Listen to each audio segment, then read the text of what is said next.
Right, how's it going, guys? I'm Rambo to Base. I just found out the news last night that they're going to release a load of the second wave of Tyranids, and that will include a Swarmlord and a Tervigon and a Tyranid, and yeah, it's pretty exciting stuff. The models look pretty awesome. So I just thought I'd make a quick video about this Swarmlord that I made myself out of a Carnifex about a year ago. Just because I've been meaning to do it, but now seems like the most ideal time to do it.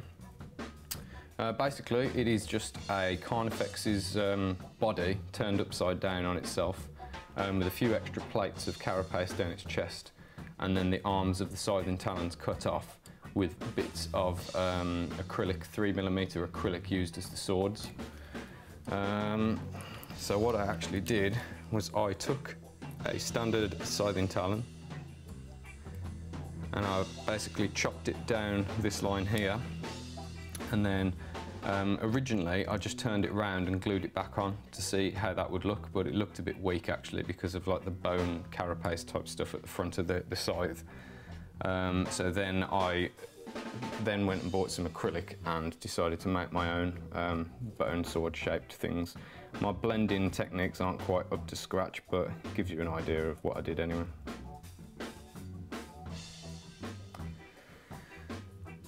I wish that I'd have put a bit more effort into posing the arms, because I don't think the arms really look that great. The actual poses on the arms. But for all intensive purposes, it's a pretty cool model still, and I'm quite happy with it. It works well for me.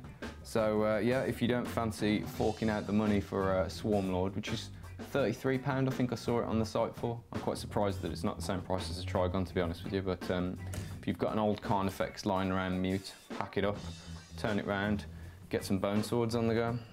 To get this more curved effect on the tail, all I did was I held it over a candle for a few minutes till it got quite soft and pliable, and then just bent it into the new position. I did burn my fingers a bit doing it though, so you might want to be a bit careful while you're doing it. And then just where you can see where the sword that I added meets the wrist, I just added green stuff in the midst there just to make it look a bit smoother. You can actually just about see the pin that I used to pin it down to the original arm.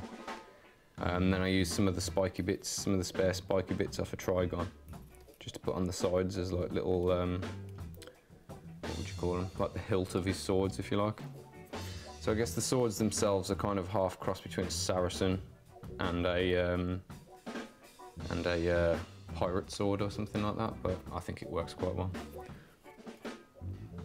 There you go, folks. Basically that's it. That's my DIY Swarmlord there.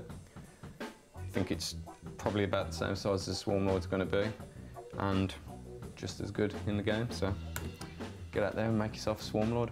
Anything else to say? Don't think so.